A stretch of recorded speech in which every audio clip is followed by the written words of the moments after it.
Unlocking English Idioms, on the Mat, explained. Hello, dear friends and language enthusiasts. Today, we're diving into an English phrase that might seem simple but is packed with meaning, on the mat. Whether you're hitting the books hard to master English or just curious about the quirks of the language, this video is for you. So, let's roll out the figurative mat and explore this expression together.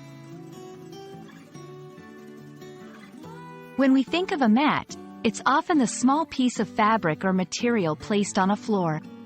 Literally speaking, on the mat refers to something or someone being physically positioned on top of this mat.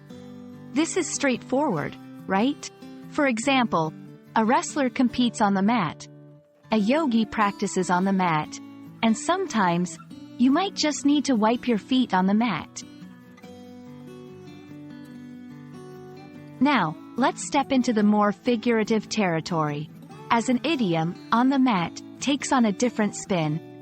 In this sense, it means being under scrutiny or called out for a mistake or poor performance.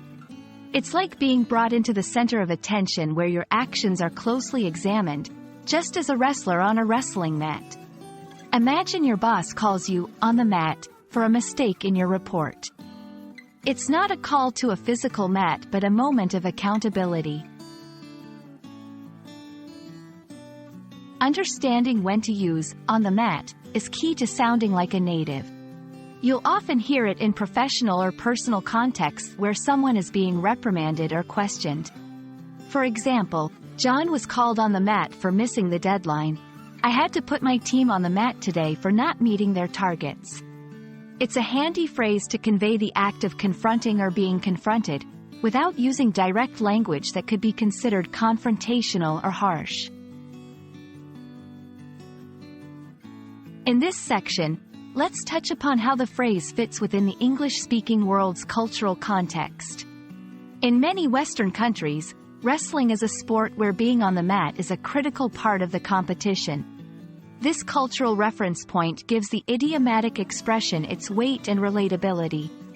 But, outside of sports, the idea of accountability and straightforward talk is also valued in business and personal relations, making on the mat an expression that resonates with those values.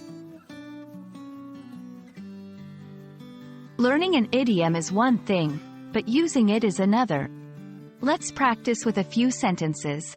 I'll say a sentence without the phrase, and then I'll repeat it using on the mat. Here we go. Without phrase, the manager talked to her about the errors in her work.